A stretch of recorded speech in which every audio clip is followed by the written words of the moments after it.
бодлоор бол сумын хурлын төлөөлөгчөөс аймгийн хурлыг сонгох ёстой. Нэгэнд ард түмний мандат авсан хүн сумаасаа аймгийн иргэдийн хурлыг явуулж нэг шатны сонгуулийг бид нар хэмнэх ёстой гэж би үздэг.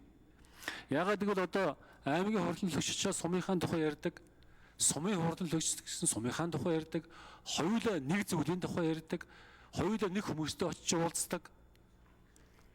Тийм давхардсан бүтэц бий болчиход байгаа байхгүй юу? 1992 оны үндсэн хуулиар. Тэгэхээр бид нар одоо нэр бүхий гишүүд ерөнхийдөө энэ дээрс хувийн санаачлал гэж бодож байгаа.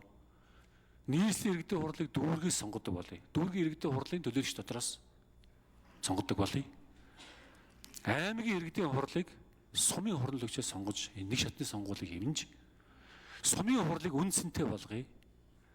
Дүүргийн хурлыг үндсэнтэй болгоё. Тийш хүмүүс сонгогдож байгаа дараа нь аймгийн хуралд очдог болох ёстой гэсэн ийм бид нар шинжилгээр явах ёстой. Энийг одоо хийхэд одоо болохгүй болчих гээд байна л да. Энэ үндсэн хуулийн эцсийн дүгнэлт төр чинь сумдаа байх ёстой.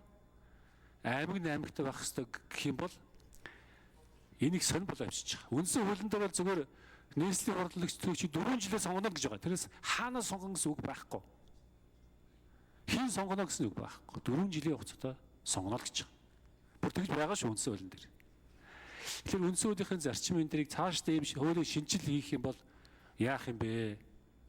Үндсэн хуулийн цэс захаад одоо унгаах юм уу? За энэ дээр нэг одоо нэг хариулт өгөөч. Сандаг өчрөгшөн. Тийм цэцгийн дүгнэлтээс агуулга нь шал өөр асуудлууд яриад байна л да. Тэр аймгийн иргэдийн хурлын төлөөлөгчийг сумын иргэдийн хурлын төлөөлөгч сонгоно гэхээр ингээд орон нутгийн өрөө төрснөө байгууллагыг хэрхэн яаж байгуулах асуудлууд ярина. Энэ цэцгийн маргаан, энэ цэцгийн дүгнэлт чинь давхар иргэдийн хурлын төлөөлөгч байж болохыг хоригдсан байгаа нэгжийн хууль нь өөрөө үндсэн хуультай зөрчилдөөгүй байна л гэж үзсэн залчууд дээ.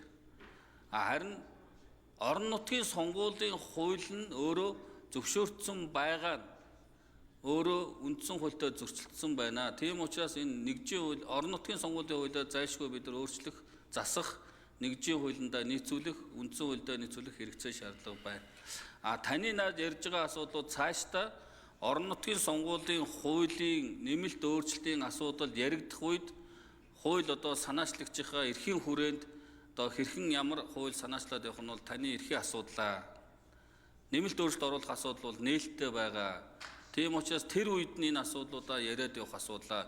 Яг энэ цэцгийн дүгнэлттэй холбогдуулжвал энэ ярьж байгаа асуудал чинь бол хамаарахгүй асуудал байна л гэж байл.